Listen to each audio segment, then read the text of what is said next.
Mr. President. President.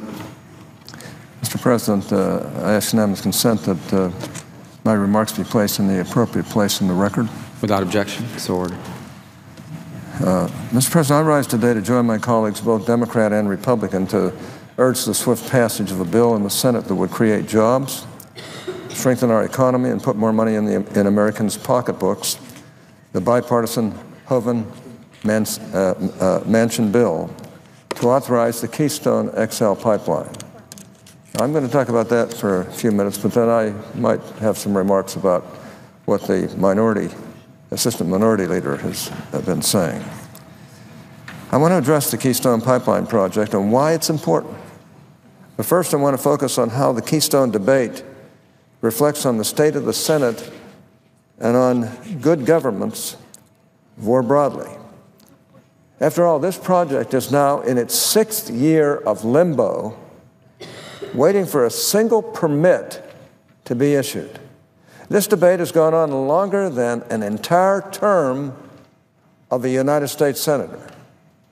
My colleague from Florida, Senator Rubio, recently commented that the American public no longer has confidence that the federal government works anymore. He's right.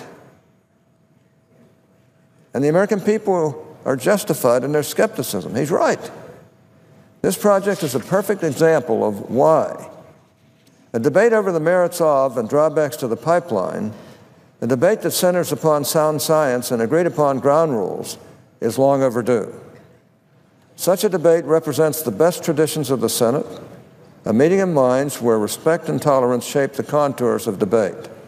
And such a debate is particularly valuable because a common-sense regulatory process is integral to a sound economy and the rule of law.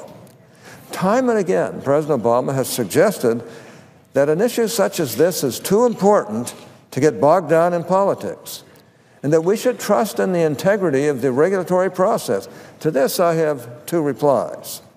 First, this is exactly the sort of debate that we should be having in the Senate.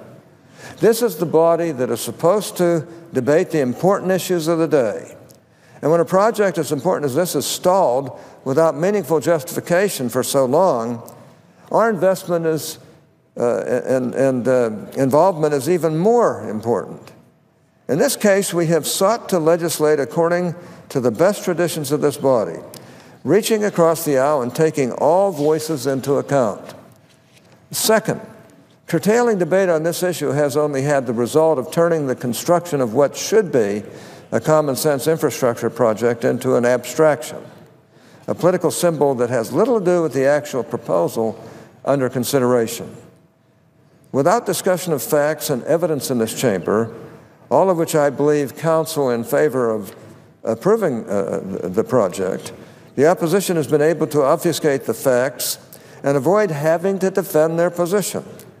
The Senate is a place where we can best accomplish good policymaking, not political grandstanding, especially on the issue of such importance as the Keystone Pipeline. I was encouraged by yesterday's colloquy on the resolution to allow the Keystone Pipeline to move forward because it represents a return to the way we should talk about serious issues, that is, through actual debate. But that colloquy and the work we are doing today has been met with further resistance from the White House.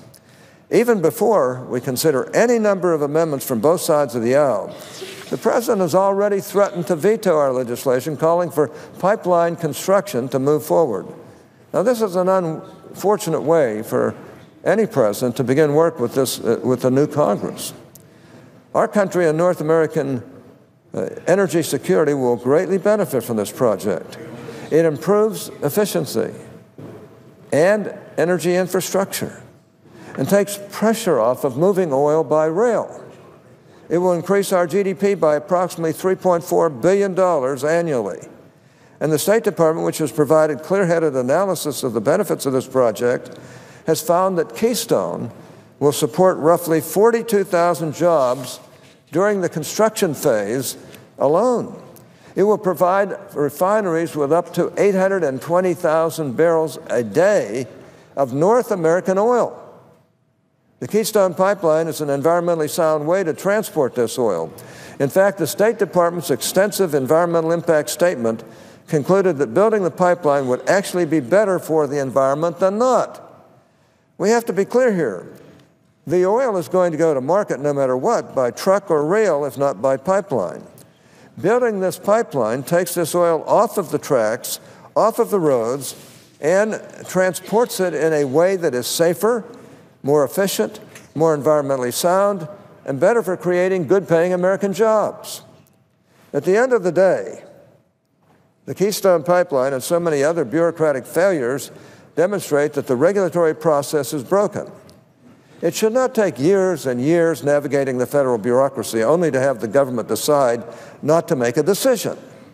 Here in this new Congress, we are focused on helping create jobs and getting our economy back on the right track, which is why regulatory reform will be a key art of our agenda over the next 2 years.